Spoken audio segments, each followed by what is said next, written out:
Welcome everyone to episode number 2 of the Lifestyle Empowerment Podcast. So after announcing episode number 1, I actually was very happy with the feedback that I received. I'm super grateful for the support from everyone. But please don't hesitate. As mentioned, like if any, don't be afraid to say anything. A few people had some things to say and that was great. I was very receptive to that. And I'm always willing to work on making this better for you guys. So once again, I want to say thank you for everybody for tuning into that first episode. So hopefully we can roll with the momentum of the coming up episodes. So on today's episode, I wanted to talk about check-ins, like what are check-ins, the importance of check-ins, kind of maybe what they should entail. And so some of this will not only be geared towards general population because it's important to track and monitor your progress to help you achieve your goals, but as well as my clients, just to give them a little bit of better understanding, but also for coaches because I'll explain a little more what I mean by that. But I've seen multiple check-in systems to which I don't think is beneficial for some coaches, and I'll go into further detail. But so what are check-ins? Well, for me, my process of coaching, you will check in once per week. Now, we do daily checking in, and that's like via text message and stuff, just, hey, how are you feeling today and all that kind of stuff. But the actual check-in in itself, one of the most important parts of the online coaching process is done once a week. And so what my clients will do is on the specified days that I have them checking in, they're going to send me fasted body composition photos. So I prefer crawling right out of bed. I know some like to have their morning poop before they go and all this kind of stuff because they want it to hope for difference in the scale and stuff. Whatever you do, all that matters is that it's consistent. So if every check-in is after your morning poop, that is fine. If it's before, that is fine. It doesn't necessarily matter. I do understand that we want to have the best outcome. We want our body composition photos to look the best. We want this scale to be the lowest if we're going for weight loss, fat loss, stuff like that. But realistically, this entire process, but mainly check-ins, is all about consistency. So as long as you are doing the same thing week to week when taking those photos or filling out these check-in information, that's all that matters. So once they've taken their photos, my check-in system, I like to think that it's pretty detailed.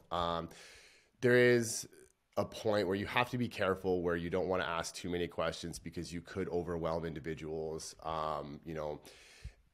Plus people don't want to spend a lot of time filling this out. There are some that are more committed to others, but why mine is so detailed is because I work with many avenues, whether that's diseases, polycystic ovarian syndromes, autoimmune, cancers, thyroid issues, weight loss, fat loss, children, you name it. Like there's not really something that I don't work with or do not have the knowledge to work with. Whenever I'm questioned, like, what's your niche?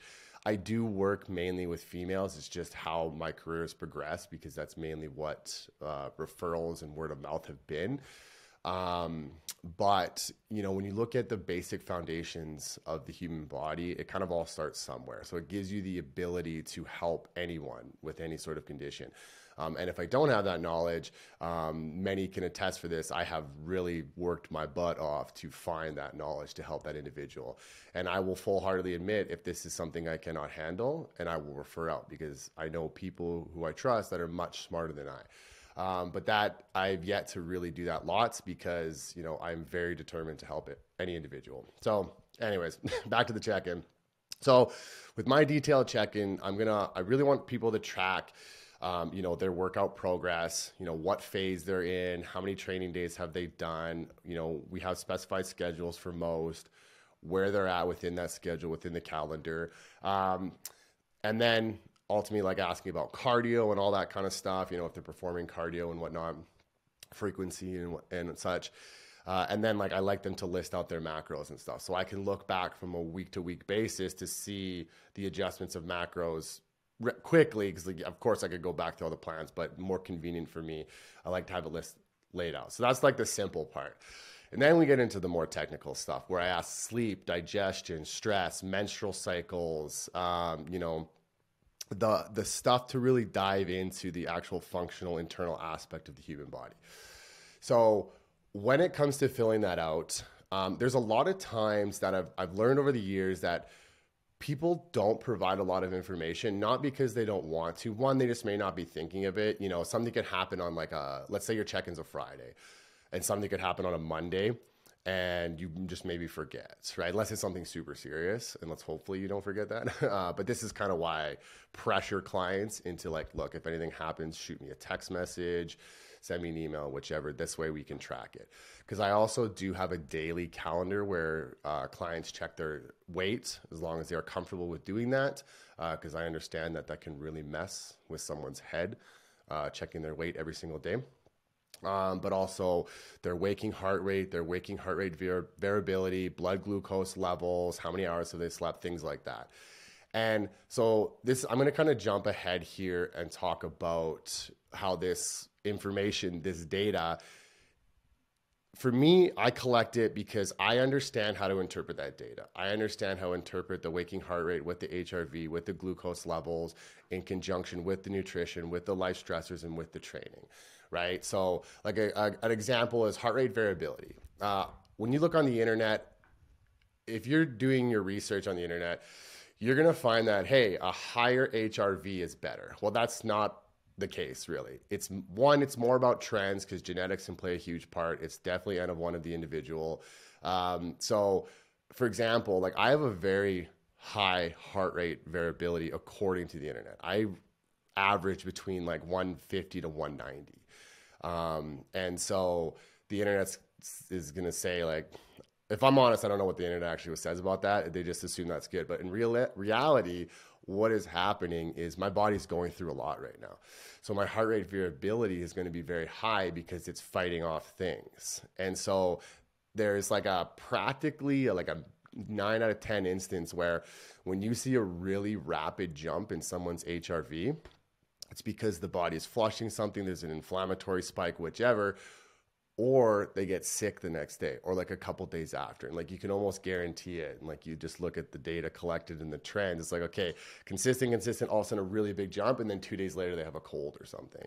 And that's because the body's ramping up to fight this off. So the internet's going to say, oh, look, that heart rate variability, that high number, that must be really good. You're doing awesome. Well, in reality, it's the opposite, right? We might be stressing out the immune system too much or weakening it too much. And so this essentially what I mean with coaches is only collect the data if you know how to interpret that data.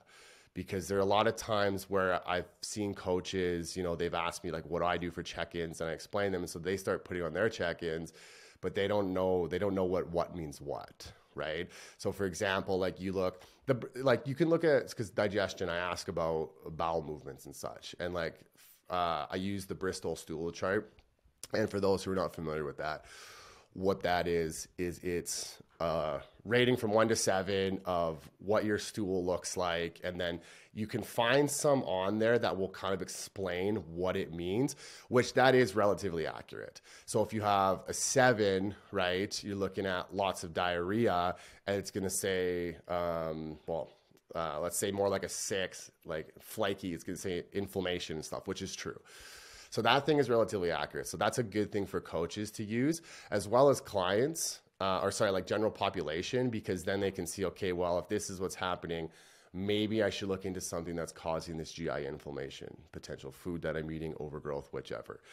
So the Bristol stool chart's really good. But there's like sleep.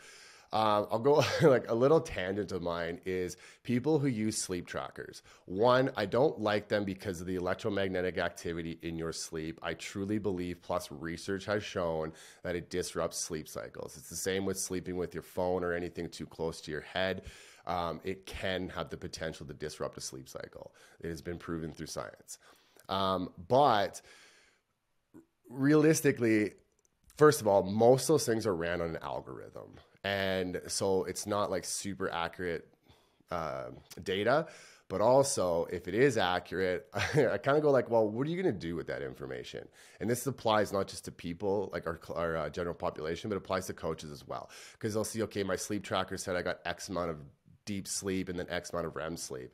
And I'm just like, okay, Like, what does that tell you? Okay, well, the algorithm is telling me to get more sleep or get deeper sleep or do this. Well, that's just an algorithm, right? So it's not telling you that you are lacking deep sleep because you have an overgrowth of, streptococcus, and that is leading to poor serotonin production, and you have a sped up MAO enzyme, right? That's very technical, but the point that I'm trying to make is that a lot of this stuff is not interpreted properly, right? And so like deep sleep, you look at serotonin, REM sleep, you look at more GABA, central nervous system calming, serotonin, more metabolic repair, sorry.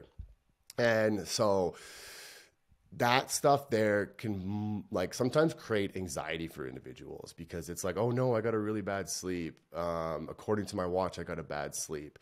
Even if like the sleep was okay and they feel fine, the mind is so powerful that they could start to feel off because the watch is telling them that they got a bad sleep. That's like me for blood glucose. I definitely am guilty of that. If I get a blood glucose reading that's higher, like in the morning of fasted, if that's higher than 4, which yes, below 4 is okay for waking. It's once again, it's all dependent on the individual. I start to kind of go like, oh no, inflammation is creeping up. I need to do this, whatever. When in reality, a 4 to 4.5 is fine. But it kind of makes me obsess over the data. So you also need to be careful on that aspect, that you are not creating this stressor for the individual or for yourself by collecting this data. So when I have some clients, I used to really pressure them, be like, no, you got to fill all this out and everything. Come to learn though, like maybe they don't want to fill that out because it's stressful for them. And so ultimately have to have that conversation, right? I'll say men are horrible for filling out check-ins. They're not good. I'll get feedback like, digestion, good. And then it's okay, well, what's good about that digestion? And so you start to dive in and you pry a little and you find out that digestion's not that good. So, and like I was kind of going to reference to this, when you look at, so take either two things that I've found that are not good, but the population is unaware, is constipation and multiple bowel movements. You'll always hear, oh, I've had that my whole life. I've had 5 bowel movements a day my whole life. Or I usually don't go to the bathroom. I don't have a bowel movement for 3 days. I only have 2 a week. They think that's normal, right? And as to as why they think that normal, I'm not entirely sure. I've never had that conversation yet. I probably should, understanding the psyche behind that. But realistically, you should having 1 to 2 bowel movements per day, and you should not be constipated because then you're just recycling really bad stuff. But they think that's normal. So when they go to fill out this check-in under digestion, for example, that section, they'll put good or fine or whichever. So in the recent year or so, I put kind of like little italics on the side saying like, okay, well, like, are you having a bowel movement? Where does it rate? All this kind of stuff, just to kind of spike people's minds to think, okay, maybe I should write more information. And then if they don't, then it's just as my job to pry a little more. Definitely helps me though, when you fill out to the best of your ability, as much detail as possible. Because, sometimes like managing quite a few clients, you maybe forget to ask a specific question. So the more information you can provide, the better. But collecting this data helps with the entire process, because a good example is like, let's say somebody is losing weight, and they're feeling good and energy's good and digestion's good, but you begin to see the heart rate go a different direction, or the HRV go a different direction, or the glucose go a different direction, or you see like, because I'll ask about training energy and they're pumped during the training. If you see this go, like, even though they feel fine, this is indicators that, okay, you're getting to that point where you might have overstayed your welcome in a specific nutritional protocol or a specific training protocol, and we need to change, right? And this is coming to mind because this is what I have to do with a client today. She's feeling great, but it's like, well, we need to change because eventually it could catch up to you. And so a good example for me, when I do a nutritional cyclical approach, although theoretically it's something that would be really good for my current condition, it reaches a point where it's like, okay, now I can tell I need to pull out of this for a bit. So for example, my symptoms that I'm experiencing, I'm waking up with a slightly sore throat. So what that's telling me, because I know how to interpret that data, is that my cortisol awakening response is decreasing. And I'm not getting that anti-inflammatory, that immune supportive cortisol response in the morning. So I need to pull out of this now and support the adrenals, support the liver, that kind of stuff by eating more food and whatnot, right? Maybe pull off some of the things that I'm doing that are creating stress for my body, although they are a part of the process. And so this is where collecting data is super, super important. And this is why, like, that's actually on me too, because I don't think I even have a section in there saying, hey, do you wake up with a sore throat in the morning? I do usually try to assess that with new clients. But that's that right there in itself. So if you ever think of that, that's really good information to put. But the thing is, if you've always woken up with a slightly sore throat in the morning, you're just going to think that's normal. You're never going to think to put that in the information, right? So this is where, one, it does fall on the coach to ask these questions, right? Which we're not perfect, by the way. We try our best. But also, just letting people know, the more information you can provide, the better. Every little detail you can think of. Even some people are very reluctant to share that they have diarrhea, especially women, or share their menstrual cycles or their sex drive, or if they've had painful sexual experiences, stuff like this. That's all indicators of things, right? Of hormones, of, liver stuff, of methylation, you name it. So as much detail, even if it's nitty gritty, very, very unsexy, very nerve wracking, if you can share that, it really, really benefits the coach. Now, as long as the coach knows how to interpret that data. Because, for example, I do mentor a few coaches, and I have in the past, and speaking on the waking of the sore throat, what they'll take that as a sign of, okay, this person's getting sick, so let's pump up on vitamin C and all this kind of stuff. Which, okay, indirectly, yeah, the vitamin C can support the adrenals and can work on that. But that could be just masking a symptom. We're addressing a symptom rather than a root cause. We have to figure out, okay, why is this cortisol awakening response not optimal for this individual, right?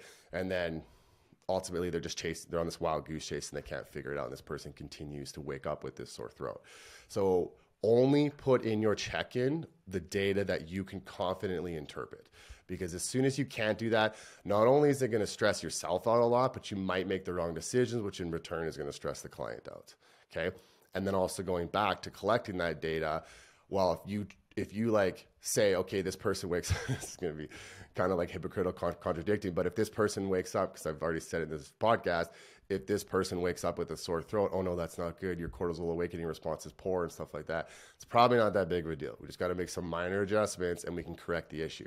But having that information enables me to make those minor adjustments and be on top of things rather than, you don't want to wait until something fails to fix it, right? You want that maintenance aspect. You want to keep things maintained. And so that's why I personally collect the data that I do. That way I can stay on top of things and not push people too far. Because in my own personal experience, when I went through my very first gut protocol on my own, being in that obsessive mind state that I was in, I pushed so hard that I dug such a hole so deep in my immune system that I could not crawl out of it. I would have caught that if I had been collecting the right data. But being complacent and lazy when coaching yourself, I didn't collect that data and I paid the price for it. And then so like when I went to my other gut protocol, like my coach Blake, like he was constantly like, you need to track and so on and so forth. And you get like this little bit of an ego and you're like, whatever, I feel fine. But then next thing you know, something happens. It's like, well, where was that information?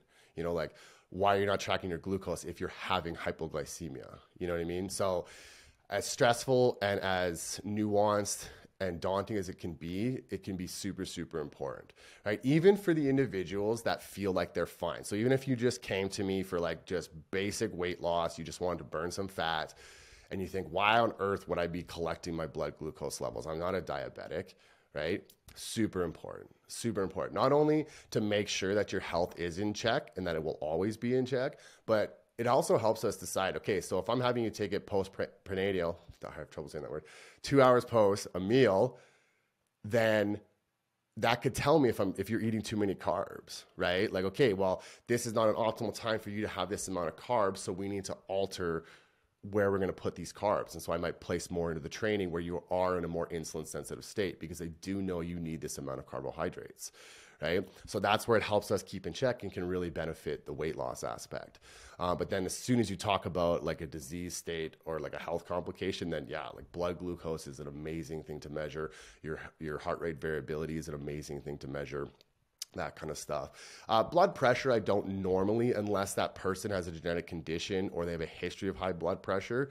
And then I monitor that to make sure that it is coming down and we're reaching optimal levels. But that one, I don't ever expect people to go out and invest in a blood pressure monitor and all that kind of stuff. Just go to Shoppers Drug Mart or whichever and check your blood pressure. But yeah, so for me, I also like to have sections in there talking about goals and like trying to create some positivity, because clients will have a rough week and then they feel like they haven't really accomplished anything. And not only when they're in that mindset do they think the check-in is not important. So I've had times where like, oh, I didn't bother checking in because I didn't even follow the plan this week. Realistically, that's one of the best times to check in, because then I can see how your body responds to being off plan. Right. And then if you can provide the detail as to how much you were off plan. So if you were eating this, doing this, whichever, didn't exercise, all that kind of stuff, that gives me a lot of insight to really help this person, even if they're full blown 100% on the plan. And so no matter what, it is crucially important to check in. And it's crucially important to fill out and find the positivity week to week, no matter what happened, because I don't care what happened. There's always some sort of positivity. Even if it's the corny cliche, you're still breathing, you're still here, you still got a job, you still got a roof over your head. That is something to be grateful for. That is something to be positive about, right? Because we want to instill, no matter what, if you get a reading on the scale you don't like, if you see body composition photos you don't like, if you get a biometric you don't like, there's still something positive we can pull out of this, right? Keep you on that path, create that discipline, find that motivation, list those positive outcomes, right? And then obviously talking about goals, because goals could possibly change week to week. You're always going to have like that main goal, whether it's like I want to lose 10 pounds, or it's like I'd like to rid myself of diabetes, or I'd like to get my PCOS in check, whichever, right? But it could change week to week. You could be coming along, you look at your body composition. Oh, hey, I kind of noticed my delts are starting to pop a little more. For those that don't know, these are your delts. Can we maybe work on those more? Sure. You're trainable in that. Let's prioritize more volume to your medial delts, rear delts, front delts, whatever, right? And so it's good to have those goals from week to week. A lot of the times what I get back for goals is water. Drink more water, which I think is an awesome goal, because a lot of us struggle there. So I think that's a great goal to put. Realistically, even the minor things like laugh more, I think is an awesome one, because we definitely need more of that in our lives. So I think that's data that anybody can collect and not misinterpret. I think that's a really good thing to have. And so once again, just kind of recapping everything. Check-ins are so important, because without them, we cannot do our jobs properly or to the best of our ability. So the more information you can provide, the better I can do my job for you. And I understand sometimes, like I used to really stress clients out because I would pressure so hard. Like, look, I need more feedback from you. I need this. And they would kind of turn them off. And that's on me though, because I just want to do my best job for you. So that's me looking for the most information so I can provide you the best results. But I've come to a point now that even though, let's say that person is not providing a lot of information, as long as they're happy, I'm happy. So if they're happy with their results, with what they've achieved, then I'm more than happy. And so it took me a bit to understand that. And so now I still want clients to provide as much information as possible. But if that information is lacking, it's okay. I'll pry a little bit. Hopefully I can get that out of that individual. But if not, as long as they're getting the results that they are happy with, that is all that matters to me. Okay. And then like the recap with coaches, only collect the data that you know how to properly interpret. And if you don't know how to properly interpret that data, I'm not saying don't collect it, but maybe seek out. As mentioned, I mentor coaches and stuff. I am more than willing to help people out, understanding that data. It's something that took me a while to understand, because I would collect it because, I saw my one coach collecting it, so I'm going to start collecting it. And then you felt kind of cool and badass, and you're like, yeah, look at this data I collected. And then you're like, what do I do with this data, right? So now that, you begin to go through your own process and working with more people and, obviously courses and mentoring and everything, you begin to learn how to really interpret that data. And it really helps you, make the right choice. It makes your job so much easier, because if you're sitting there with minimal data and you're trying to construct a program, you're like, I don't fully know if I should be putting this in this program because I haven't really collected that data. So the more data you can collect, the better. But do not stress yourself out. Do not stress clients out, but understand that check-ins are probably the most important part of the process when it comes to online coaching and you achieving your goals. Okay. So hopefully you guys like that episode. That was one that, I think I'm going to start making more technical stuff because the feedback that I did get was some people were hoping for that. They were hoping for the more sexy, cool stuff, whatever the wording was one person used. So I'm definitely going to start making more technical stuff. But with that being said, if I'm throwing out big words and I'm not fully elaborating on them, please drop it in the comments. Please send me a DM. There's no stupid questions you could ask around this. And I want to be able to help people. I don't want them to be turned off because, I don't understand that word or whatever. Take the initiative to message me or comment or anything. Be like, hey, could you please elaborate on this more? Because that is what I want to do. I want to provide the best education for people, that they can take away and apply it to their daily lives and actually see some success from it. And that won't happen if you don't understand it, but if you haven't given me the opportunity to explain that. So yeah, please don't hesitate, because I am going to start getting a lot more technical. I'm going to start talking more about hormones and methylation and all this kind of stuff. I still want to talk about, daily life stuff as well. For like the next episode, I think I'm going to talk about how long the process should be and what that ultimately entails for, depending on the individual, what they are, trying to achieve, whether that be like gut health, whether that be fat loss, balancing hormones, just sleeping better moods, all that kind of stuff. So I think that's what I'm going to talk about in the next episode. And that will involve probably some technical stuff. But once again, don't let that deter you from listening in, because I will do my best to explain it all and break it down. And if that is not enough for you, please say something. Okay. So thanks for all tuning in and watching in, and I hope you guys have a great night.